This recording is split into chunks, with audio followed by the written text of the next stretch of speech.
Ahkamul Auqaf.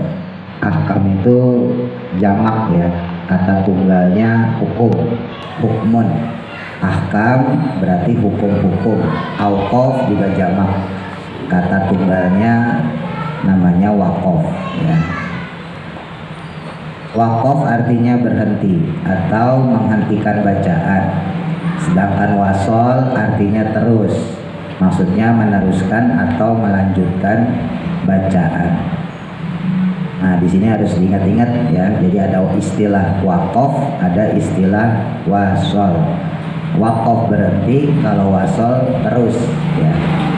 Nah, dalam membaca Al-Quran, saat membaca atau saat menghentikan bacaan dan melanjutkan bacaan tidak boleh sembarangan, nggak boleh asal-asalan. Beberapa hal udah sering saya sampaikan ya. Nah, ini penekanannya lagi ya, untuk secara lebih rinci lagi. Nanti lebih detail lagi insya Allah kita praktekin pas baca Qurannya. Hal penting yang harus diperhatikan dalam membaca Al-Quran antara lain: 1. Membaca kata demi kata dengan satu nafas, dengan tidak terputus-putus ya. Jadi membaca Al-Quran itu nggak boleh diputus-putus. Bismillahirrahmanirrahim, bisa gitu, itu putus-putus. Nirrahim, alhamdulillahirabbil, itu nggak boleh ya. Jadi tarik nafas langsung dihembuskan sesuai nafas kita itu. Makanya kenapa sering saya latih ibu-ibu ya, bapak-bapak juga sama. Nah, saya kasih komando tarik nafas gitu. Jadi untuk biasain, karena kebanyakan pemula ya khususnya yang sering saya jumpain itu baca Qurannya digabung-gabung aja gitu ya. Banyak banget kayak gitu. Nah, nanti konsekuensinya apa? 1, secara ketokan pasti nggak pas ya. Misalnya alhamdulillah, misalnya kita baca satu napas ya, alhamdulillahirabbil, kan enak ya, alamin, pas. Tapi kalau putus-putus, alhamdulillah, panjang pendeknya udah pasti nggak pas ya. Alhamdulillahirabbil, atoknya juga susah ya. Itu salah satu konsekuensi ya, akibat kalau orang bacanya diputus-putus atau dengan nafas yang berbeda. Secara khusus lagi, nah, yang kedua lebih bahayanya lagi kalau itu kita baca di sholat. Kalau kita baca di sholat, apalagi yang kita baca adalah surah Fatihah, di mana surah Al-Fatihah itu kan wajib ya, wajib dalam sholat, rukun qauli ya, rukun ucapan. Jadi rukun dalam sholat itu kan ada dua, ada rukun qauli, ada rukun fi'li, rukun ucapan sama rukun perbuatan. Nah, rukun ucapan itu apa? Takbiratul ihram, Allahu Akbar, terus surah Fatihah ya, Bismillahirrahmanirrahim, dan seterusnya sampai waladhdallin, amin. Terus tasyahud ya, tasyahudnya tasyahud akhir. Terus sholawatnya Allahumma sholli ala sayyidina Muhammadnya. Terus kemudian salam yang pertama, assalamualaikum. Kalau rukun fi'li itu rukun perbuatan, jadi rukuknya, i'tidalnya itu rukun gerakan ya, rukun perbuatan, namanya rukun fi'li. Nah, berhubung di sholat itu ada rukun qauli yang mananya tadi rukun ucapan, maka kalau ada bacaan-bacaan yang kita putus, itu berarti merusak sholat yang kita lakukan.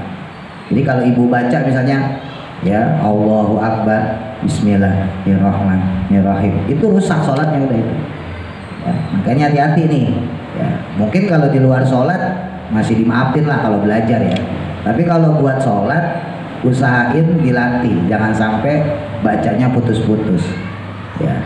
At-tahiyatul juga gitu, walaupun at-tahiyatul mah bukan Quran ya, tapi kalau bisa bacanya juga jangan putus.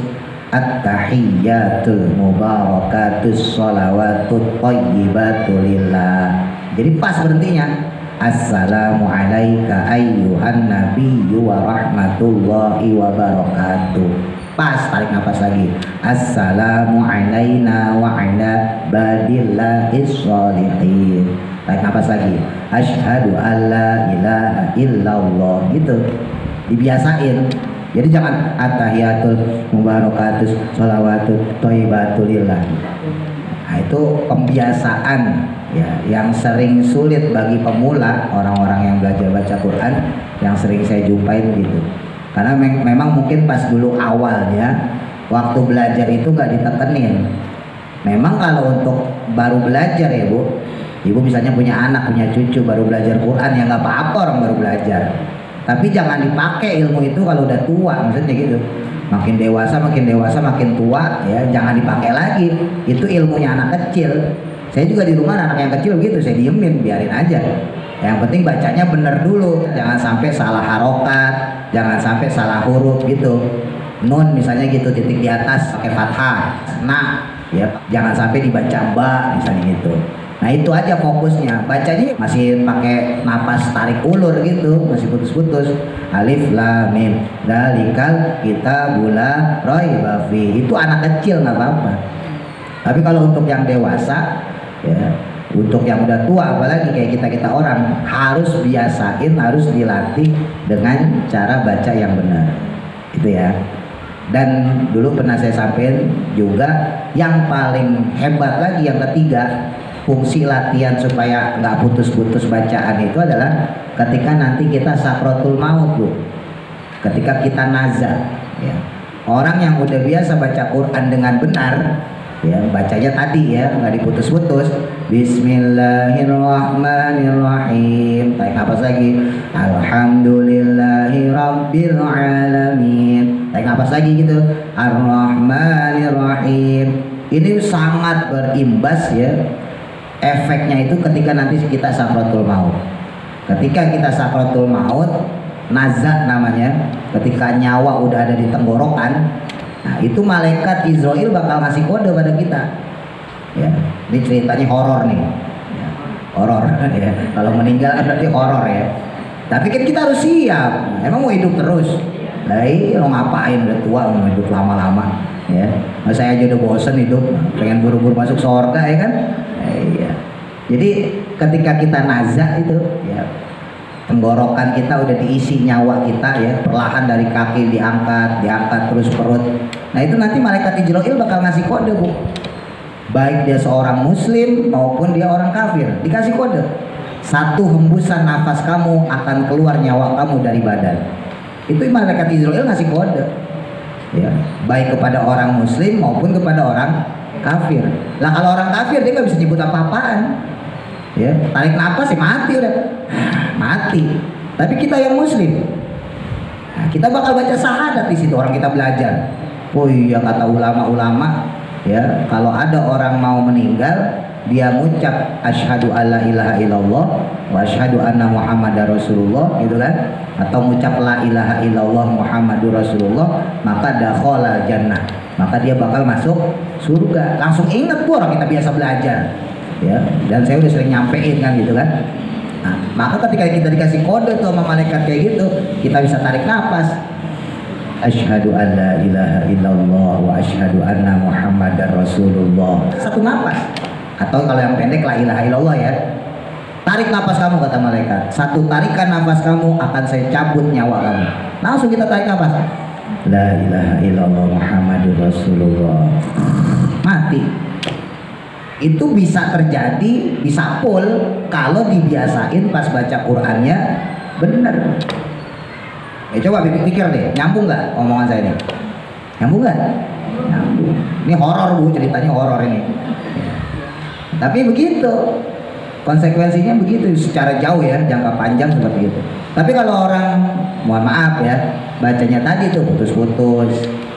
Nah, kira-kira bisa nggak genap sampai wasyhadu anna muhammadar rasulullah? Ya, mungkin cuma asyhadu alla ilaha depannya doang ya, walaupun nggak apa-apa ya. Jadi asyhadu alla ilaha illallah ratekan ya, nggak bisa sampai wasyhadu anna muhammadar rasulullah karena napasnya emang pendek, karena nggak dilatih suatu masa hidupnya. Kan semua serba latihan ya, hidup itu latihan doang. Ibu zikiran, ibu ngaji itu latihan, ngasah otak ya, ngasah otak, ngasah kolbu kita, supaya tujuannya apa? Itu finalnya itu di menghadapi kematian itu. Ujian terberat manusia itu bukan ibu dikasih miskin, bukan ibu hidup susah, bukan anak durhaka, bukan. Ujian terbesar kita nanti adalah ketika sakratul maut, nazak di situ. Kenapa? Karena setan itu datang bisikin kita. Orang sakratul maut itu kehausan, Bu. Ya. Makanya ada kesunahan kalau ada orang udah mulai sakratul maut, dan prosesnya macam-macam ya. Ada yang cuma sejam meninggal, ada yang 2 jam, ada yang 3 jam, ada yang seharian, panas macam-macam. Itu proses sakratul maut itu. Nah, itu disunahkan bibirnya diolesin sama air. Ya, jadi kalau ibu ngejenguk temen ya, wah ini udah lama ini misalnya gitu kan suka lah mungkin ya. Kalau saya beberapa kali nemuin, wah ini udah lama ini kayaknya ya, mata udah kedap-kedip, udah ke atas ke bawah, nah itu tanda-tanda itu ya, denyut nadinya melemah ya, terus napasnya ngos-ngosan macem-macem lah ya. Nah maka ya disunahkan kita ambil air sedikit ya, terus kita olesin ke bibirnya. Kenapa? Karena di situ setan bolak-balik nawarin air kepada orang tersebut ya, jadi iblis itu datang kepada orang yang sakratul maut, dia menawarkan air, silahkan kamu minum air ini, tapi dengan satu syarat, kamu mengakui saya sebagai Tuhan. Itu iblis tuh. Kalau ada orang ketika sakratul mautnya dia nerima itu, ya iblis, saya siap, saya jadikan kamu Tuhan, saya sembah kamu, lalu diminum, maka dia mati dalam keadaan su'ul khotimah. Otomatis orang kayak gitu nggak bakal bisa mengucap syahadat, nggak bakal bisa mengucap tahlil la ilaha illallah. Makanya sunnahnya orang ketika sakratul maut ya, kita olesin sedikit air, nanti kalau udah kering olesin lagi, jangan diminumin suka gusuk malah mati ntar ya. Dikasih apa namanya air sedikit, terus ditalkin yang kemarin kita belajar tuh ya, diucapin Allah Allah Allah. Kalau napasnya masih panjang, la ilaha illallah la ilaha illallah. Jadi walaupun nggak terucap lewat bibirnya dia, tapi di otak dia, di kolbu dia terlintas la ilaha illallah. Seenggaknya gitu ya, ketika malaikat udah ngasih komando, tarik napas kamu, satu tarikan napas kamu akan saya cabut nyawa kamu dari badan. Maka walaupun nggak terucap lewat mulut, tapi kolbunya, otaknya juga bergerak ya, tetap berpikir. Otaknya orang biasa dipakai mikir ngaji, kolbunya biasa dipakai zikir ya, otomatis sinkron, nyambung. Maka ketika dia mengucap la ilaha illallah, dia bisa lakukan dalam tarikan satu nafas. Nah ini secara jangka panjang ya. Nah, jadi ibu ngelatih sekarang baca Quran bener itu ya latihan doang. Ujiannya mah ntar pas mati. Intinya itu sama kayak anak sekolah. Anak sekolah kan tiap hari, lah ujiannya cuma sekali, ya kan? Naik kelasnya cuma sekali ujiannya. Emang ujiannya tiap hari? Kagak. Masuknya yang tiap hari. Senin pelajarannya matematika misalnya gitu kan, Selasa pelajarannya IPA, Rebo pelajaran IPS, Kamis bahasa Indonesia, terus aja begitu aja terus. Nanti pas udah waktunya ujian semester ya, kalau zaman dulu catur bulan ya, cawu ya, dikasih ujian, dikasih lembaran soal, harus jawab. Ujiannya cuma itu doang, nanti menentukan naik kelas atau enggak. Ujiannya cuma sekali, tapi latihannya tiap hari. Sama kita ngaji juga gitu, ibu ngaji baca Quran, maka sering saya sampaikan kalau bisa baca Quran tiap hari, jangan ngandelin pengajian seminggu sekali. Seminggu sekali mah ngelatih napasnya susah ya, apalagi napas kita napas orang tua udah ngos-ngosan mulu, jalan bentar ngos-ngosan, jalan sedikit capek. Nah maka perlu dilatih di rumah ya, dibiasain walaupun cuma setengah lembar atau satu ain atau satu rai ya, satu halaman dan seterusnya. Itu untuk melatih kita khususnya masalah nafas. Yang kedua, berhenti dan menarik nafas pada tempat yang benar. Nah, jadi nggak boleh kita berhenti terus narik nafas pada tempat yang asal-asalan. Nah, gimana caranya untuk menarik nafas pada tempat yang benar tadi? Ya, berhenti pada tempat yang benar tadi. Nanti insya Allah akan kita pelajarin. Ya, jadi ada tata caranya. Kemarin saya contohin gampangnya itu, kalau bahasa Indonesia aja ya. Misalnya Bu Yatmi dan Bu Detebong pergi ke pasar Jangkrik membeli ikan. Nah, itu contoh kecilnya tuh. Ya, misalnya tulisan Al-Quran, anggap aja tulisannya begitu. Nah, maka kita harus ngepasin kapan harus berhenti, kapan harus melanjutkan. Kalau emang napas kita kuat ya udah kita baca deh tuh Ya Buyatmi dan Bu Tembok pergi ke pasar Jangkrik membeli ikan. Cuma kan nggak semua orang napasnya kuat begitu maksudnya.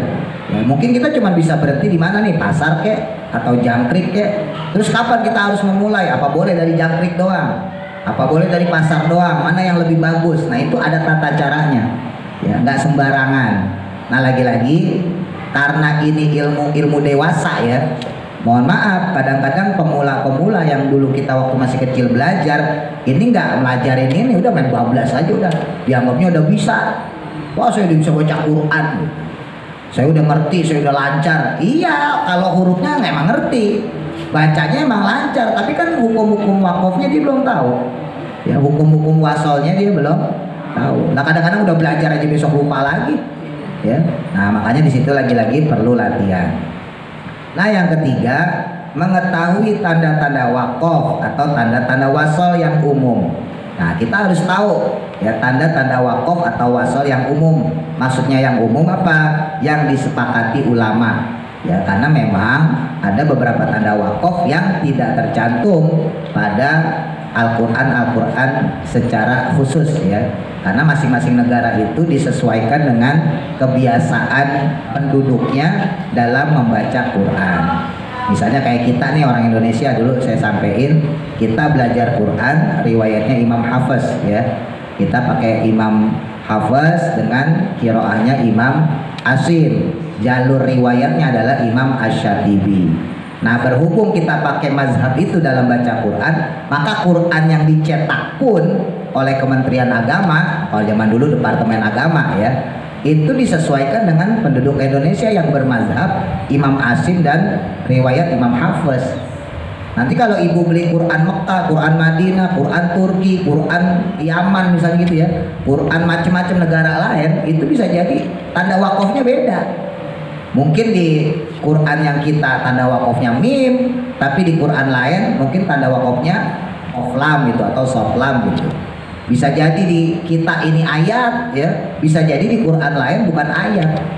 Makanya Quran sendiri ya secara ayat itu memang khilafiyah. Ya, ada yang mengatakan kalau yang versi kita 6.636. Ada yang mengatakan 6.226. Nah kenapa berbeda? Apakah ayatnya yang beda? Bukan. Ayat mah sama itu juga dari Al-Fatihah ya Bismillahirrahmanirrahim sampai Anas. Ayatnya mah sama, cuman peletakan ayatnya. Ada yang ulama mengatakan ini tanda wakof bukan ayat. Makanya otomatis ya itu dihukumi ya baru sepenggal kata, sepenggal kalimat. Tapi ada ulama lain mengatakan ini ayat. Nah itu aja udah berubah tuh. Misalnya kita baca ya alif lam mim dalikal kitabula raiba fi hudal lil muttaqin. Kalau versi kita yang Kementerian Agama itu dalikal kitabula raiba fi itu wakofnya wakof mu'anaqah titik 3 bukan ayat. Jadi berhenti di situ karena wakof mu'anaqah dalikal kitabula raiba fi. Nah, terus dilanjutkan hudal lil muttaqin itu satu ayat. Tapi ada ulama yang berpendapat itu udah beda ayat. Dalikal kitabul la raiba fih ayat kedua, hudal lil muttaqin ayat ketiga. Nah, dari sini aja berarti jumlah ayatnya udah beda kan? Paham ya? Tulisannya mah sama. Secara tulisan tetap sama, cuman jumlah ayatnya berbeda. Yang satu berpendapat, oh ini masih ayat nih, dalikal kitabul la raiba fih hudal lil muttaqin, ayatnya di muttaqin ayat kedua. Nah, ulama lain berpendapat enggak, dalikal kitabul la raiba fi ayat kedua, hudal lil muttaqin ayat ketiga. Nah, paham ya? Makanya disitulah terjadi perbedaan masalah jumlah ayat. Sekali lagi supaya gak gagal paham, bukan karena ayat Qurannya berbeda, bukan, ayatnya tetap sama, suratnya tetap sama ya, juznya ya 30, suratnya ya 114, tapi jumlah ayatnya memang ada ulama yang berbeda pendapat. Ya, ada satu ulama mengatakan ini ayat, ulama lain mengatakan enggak, ini cuman wakof dan seterusnya gitu ya.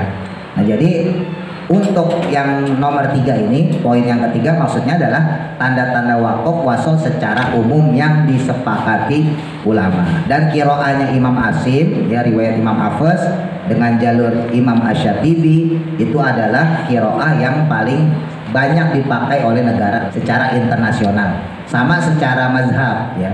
Mazhab Syafi'i yang kita pakai itu adalah mazhab yang paling banyak digunakan oleh negara-negara internasional. Ya memang ada negara lain pakai mazhab Maliki, Hanafi, Hambali, tapi tidak sebanyak mazhab Syafi'i. Hampir semua negara-negara yang mayoritas Muslim, bahkan negara Eropa yang minoritas Islam kita di sana itu menggunakan mazhab Syafi'i. Begitu pula dengan Quran. Jadi kalau bicara ilmu supaya ibu gak bingung, kok ada mazhab Imam Hafiz, Imam Asim, maksudnya apa? Itulah memang cara belajar kita. Jadi setiap fan ilmu, ya setiap satu dasar ilmu itu harus ada rujukannya. Nah itu yang disebut dengan sanad ilmu. Jadi yang sering kita dengar ya, Imam Malik, Imam Syafi'i, Imam Hanafi, Imam Hambali itu imam mazhab dalam segi fikih. Nanti untuk ilmu tauhid lain lagi. Ya, untuk ilmu tauhid ada Imam Abu Hasan Al-Asy'ari, ada Imam Abu Mansur Al-Maturidi. Kita pakainya itu. Nanti untuk tasawuf, akhlak lain lagi. Kita pakainya Al-Imamul Ghazali. Kita pakai Imam Abu Yazid Al-Bustami. Beda-beda, Bu. Quran ya termasuk ini.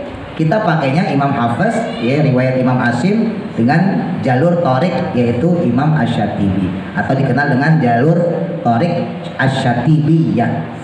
Nah karena dari Imam Hafiz sendiri itu turun dua sebetulnya, ada jalur Imam Asy-Syatibi, ada jalur Imam As-Suyuti. Nah, itu nanti terjadi perbedaan pendapat cara bacanya. Sama di mazhab Syafi'i pun ada dua pendapat, Bu. Karena ibu nggak mendalami fikih aja ya, jadi nggak tahu. Sebetulnya ada qaulnya Imam Rafi'i, ada qaulnya Imam An-Nawawi, ya, ada apa qaul-qaul ulama yang lain. Saya beri contoh lah, misalnya fikih nih ya, misalnya fikih. Ketika ibu sholat itidal ya, Sami Allahu liman hamidah. Nah itu kita sedekap apa lepas tangan? Ayo Sami Allah. Kan habis ruku tuh subhanallahil azim wa bihamdi. Sami Allahu liman hamidah itidal. Nah pertanyaan saya sedekap apa? Lepas tangan. Lepas tangan kan? Tapi kalau pas lagi takbiratul ihram, Allahu Akbar baca Fatihah. Sedekap kan? Nggak lepas tangan ya. Jadi dibalik ya. Ketika kita berdiri baca Fatihah, baca surat, kita sedekap kan begitu. Nah pas itidal kan berdiri juga, sama-sama berdirinya, tapi kita nggak sedekap, kita lepas tangan. Nah itu kan kita taunya mazhab Syafi'i doang, ya kan, sumbernya dari imam siapa kita nggak tahu. Nah itu modelnya Imam An-Nawawi yang kita pakai. Nah kalau sumber yang kedua Imam Ar-Rafi'i mengatakan baik ketika dia berdiri saat takbiratul ihram baca Fatihah, baca surah ya, maupun ketika dia itidal Sami Allahu liman hamidah disunahkan sedekap. Jadi Sami Allahu liman hamidah tetap sedekap. Itu sama-sama mazhabnya Syafi'i. Satu mazhab tapi beda torek ya, beda jalur ilmunya. Jadi gampangnya beginilah ya, misalnya ibu-ibu kan banyak nih, kan kita ngaji aja gak semuanya sepakat loh. Ibu misalnya ngaji sama ustadz siapa lah, sama saya lah gampangnya gitu ya, ibu ngaji sama saya. Nah mungkin pendapat saya yang diterima sama Bu Yatmi, Bu Tembong misalnya, Bu Bandi dan yang lain-lain itu bisa saja berbeda karena sesuai pendengaran kan. Saya kemarin pas ustadz jelasin nggak begitu deh. Nah makanya suka terjadi kan perdebatan tuh, kayak jamaah tuh, enggak kemarin ustadz jelasinnya begini. Kata yang anu, enggak orang Pak kemarin jelasin begitu. Nah kenapa bisa terjadi tuh perdebatan itu? Ya karena memang cara pandang kita berbeda, kuping kita pun berbeda. Ya, ada yang dengerinnya benar-benar jelas, ada yang dengernya sambil ngantuk. Nah, ada yang dengernya ya separuh kemana, ngantuk mah enggak. Cuman mata kemana, pikiran kemana, ada kayak gitu kan. Nah itu aja udah mempengaruhi cara pikir kita. Ya. Ilmu yang kita ambil maksudnya gitu, apalagi nanti dibandingkan secara sudut pandang. Apakah itu baru terjadi di zaman ulama-ulama misalnya kayak mazhab Maliki ya? Apa terjadi di zaman Imam Malik, Imam Hanafi, Imam Syafi'i, Imam Hambali? Enggak, itu udah terjadi jauh dari zaman Rasulullah ya. Jadi kalau ditanya apakah perbedaan itu baru terjadi sekarang, enggak, dari zaman Nabi Muhammad sendiri itu sudah terjadi. Saya ceritakan satu kisah ya. Jadi pernah sahabat itu dalam satu tempat ya, ketika beliau musafir itu dipesanin nama Nabi, kamu jangan sholat asar sampai kamu tiba di tempat tersebut. Maksudnya nanti sholatnya di jama aja. Jadi zuhur sama asar karena dia musafir ya. Nah maka kemudian ada dua orang nih, ketika di perjalanan ya, si Fulan ini nggak tahan, saya nggak enak kayaknya kalau pakai jamak-jamak, saya sholat aja. Nah, akhirnya dia sholat zuhur di tengah jalan. Nah sedangkan sahabat yang satu lagi kagak mau. Orang disuruh Nabi untuk jamak kok gitu kan sampai di tujuan, dan emang boleh ya karena musafir dia. Nah maka kemudian sampai di tujuan, sahabat yang kedua baru dia sholat zuhur, sholat asar di jamaknya jamak takhir ya. Sedangkan sahabat yang pertama dia sholatnya zuhur di waktu zuhur, terus sholat asar di waktu asar. Itu sahabat Bu, itu beda pendapat. Padahal instruksinya sama Nabi. Nah, riwayat lain misalnya ada sahabat yang di jalan musafir saat itu. Nah ketika masuk waktu asar, mereka nyari air, kagak ada Bu. Dia nyari air ke sono kemari gak ada. Akhirnya sahabat memutuskan untuk tayamum. Ya karena nggak ada air kan, tayamum lah dia pakai debu tuh yang dulu kita pelajari untuk Sapina ya. Mereka kemudian meneruskan perjalanan, di satu tempat ada air. Pas lagi jalan itu, tiba-tiba di satu bukit ada air Bu. Nah sebagian sahabat sholat lagi, dia ngambil wudhu terus sholat lagi, sholat asar lagi. Nah sebagian sahabat yang merasa udah tayamum sholat, ngapain sholat lagi? Maksudnya, maka sampai di Madinah kemudian rombongan sahabat itu mengadukan peristiwa ini kepada Rasulullah. Ya Rasul, yang benar yang mana nih? Ya, tadi tuh orang yang sholat ya di jamak dengan orang yang sholat zuhur sendiri, asar sendiri. Sama yang kedua kasusnya orang yang ya sholat pakai tayamum lalu dia nggak mengulang sholat lagi walaupun udah ketemu air ya. Sementara ada sahabat lain dia sholatnya diulang lagi karena udah dapat air. Tadi kan kita tayamum. Apa kata Nabi? Apa Nabi nyalahin dua-duanya atau salah satunya? Ternyata enggak. Kata Rasul, kamu berdua benar. Ya, sebagian kamu benar, sebagian yang lain juga benar. Falahu ajrun, bagi kamu yang tadi sholatnya sekali, maka kamu dapat satu ganjaran. Sedangkan bagi mereka yang sholatnya dua kali, falahu ajroni, maka dia mendapat dua pahala ganjaran. Enggak salah dua-duanya Bu. Itu di zaman sahabat masih ada Kanjeng Nabi. Itu aja cara berpikir sahabat udah beda. Paham maksudnya ya? Apalagi zaman sekarang, maksudnya begitu. Apalagi zaman ulama dan seterusnya gitu. Makanya masalah perbedaan pendapat, masalah khilafiyah, bicara masalah Quran ya, itu ibu nggak usah kaget. Kalau yang suka ngaji malam Sabtu, ngaji tafsir Jalalain di sini sama saya, itu sering dinukil ulama-ulama ya, kiroahnya imam ini dibacanya seperti ini gitu. Macam-macam ya, banyak. Jadi ketika ada perbedaan pendapat itu sebetulnya nggak masalah. Jadi jangan aneh ya. Jangan kita nih orang Islam dianehkan dengan sesuatu yang berbeda. Oh, kok itu beda sih? Sebetulnya enggak, sama aja. Emang karena pilihannya seperti itu. Selama ada patokan ilmu, ada sandaran ilmu, apapun yang kita lakukan itu dianggap benar. Ya, jadi standarnya, patokannya adalah ilmu. Makanya bolak-balik saya sampaikan, ada orang sholat nih, sholatnya benar, tapi nggak berdasarkan ilmu. Terus kita bandingin sama orang yang sholat dia salah karena lupa, tapi dia pakai ilmu. Mana yang benar? Secara fikih ya, secara istinbat hukum, pengambilan dasar hukum, maka yang benar adalah orang yang salah. Jadi walaupun dia salah, tapi karena pakai ilmu, sholatnya sah. Tapi kalau orang yang nggak pakai ilmu, dari start awal aja udah salah Bu. Makanya iblis itu nggak godain orang yang awam, orang yang bodoh. Kenapa? Orang yang bodoh mah nggak usah digodain. Ya, ibadahnya itu udah salah duluan. Gitu.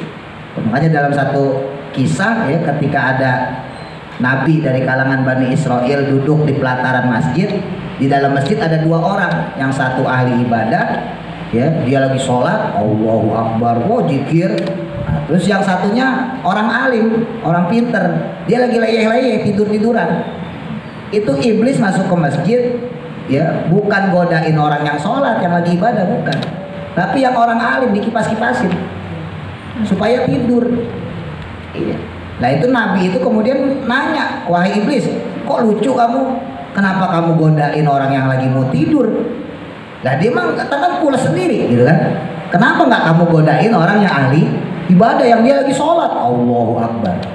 Dijawab sama iblis, orang yang lagi sholat itu adalah orang yang bodoh, orang yang nggak ngerti ilmu, nggak perlu digodain juga udah salah, nafsunya aja udah salah.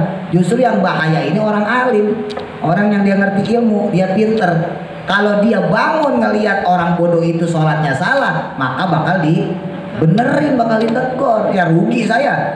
Mendingan saya godain orang alim, saya kipas-kipasin biar tidur pulas. Tuh. Makanya ibu kalau ngaji, tiba-tiba pulas itu berarti ciri-ciri orang alim. Gitu. Ya itu salah satu cirinya gitu ya.